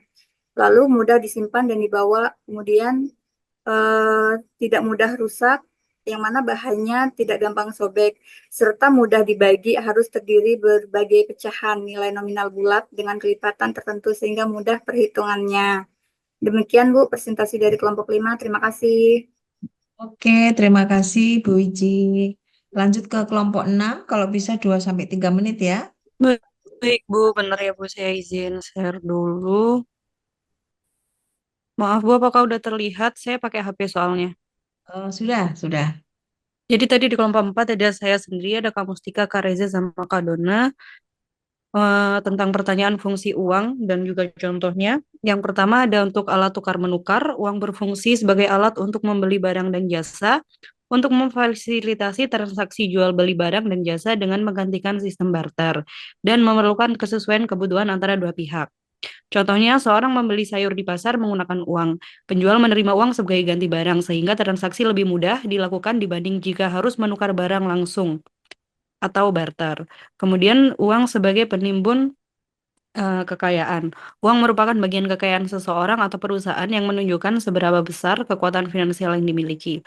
Uang dapat disimpan untuk digunakan di masa depan karena memiliki nilai yang stabil dan dapat digunakan kapan saja. Contohnya, seorang petani menyimpan hasil penjualan panennya dalam bentuk uang di bank. Dengan demikian, uang tersebut bisa digunakan untuk kebutuhan mendatang, seperti membeli pupuk atau alat pertanian. Kemudian yang terakhir, uang sebagai satuan hitung. Uang merupakan satuan hitungan yang dapat menunjukkan nilai suatu barang atau jasa. Uang juga digunakan untuk menghitung besar kecilnya pinjaman dan menunjukkan besarnya kekayaan. Fungsi ini mempermudah penetapan harga dan pencatatan transaksi. Contoh, seperti telepon genggam dihargai 3 juta, sementara sepeda motor dihargai 15 juta. Dengan adanya satuan hitung ini, mudah untuk memahami bahwa harga sepeda motor 5 kali lebih tinggi dibanding telepon genggam. Terima kasih, Bu. Oke, terima kasih Mbak Farah. Lanjut ya, langsung kelompok 7, 2-3 menit. Ya, selamat malam Bu Yuniar. Ya. Siapa? Pak, siapa ini yang Dani. Pak Dani ya yang presentasi. Oke, Saya silakan. izin share screen nanti akan dibacakan oleh rekan saya yaitu Kak Rahmawati. Silakan Kak Rahmawati. Selamat malam, saya perwakilan dari kelompok 7 ingin menjelaskan sedikit dari hasil diskusi kami. Kelompok kami terdiri dari saya sendiri, Arinur Rahmawati, Kak Dani, sama Kak Septi Ayuning Tias. Pertanyaannya, apa kendala yang dihadapi bila suatu negara tidak memiliki satuan mata uang?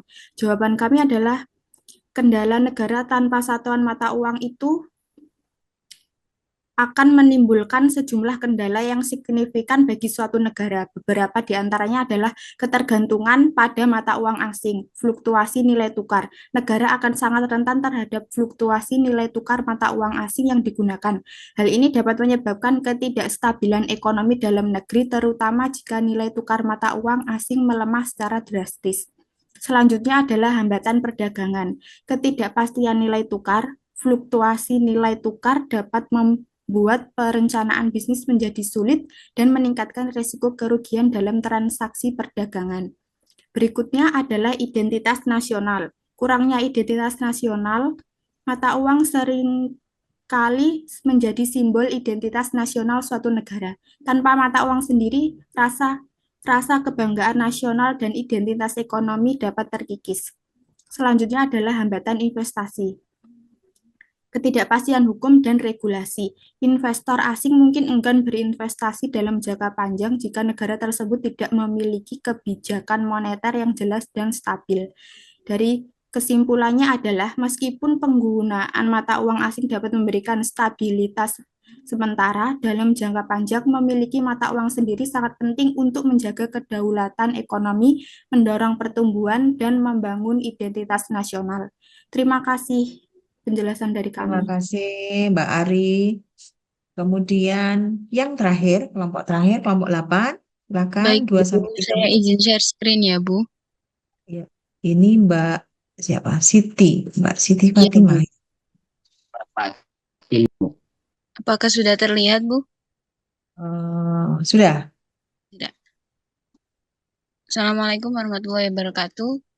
Saya mewakili dari kelompok 8. Nama kelompok kami yaitu Pak Kiki Swandi, Kak Vera Ikaristanti, Kak Anja Sendra Kusuma, dan saya sendiri Siti Fatimah Zahra. Untuk pertanyaannya, Bank Indonesia memiliki peran penting dalam bidang percetakan uang kertal. Berikut adalah beberapa fungsi utama Bank Indonesia dalam hal ini, yaitu 1. Penerbitan uang. Bank Indonesia memiliki otoritas tunggal dalam menerbitkan uang kartal di Indonesia. Ini termasuk desain, produksi, dan distribusi uang kertas dan koin. Nomor 2, menjaga stabilitas nilai uang. Bank Indonesia bertanggung jawab untuk memastikan bahwa uang yang dicetak memiliki nilai yang stabil. Ini dilakukan dengan mengontrol jumlah uang yang beredar dan menjaga inflasi dalam batas yang wajar. Selanjutnya, yang ketiga, keamanan uang.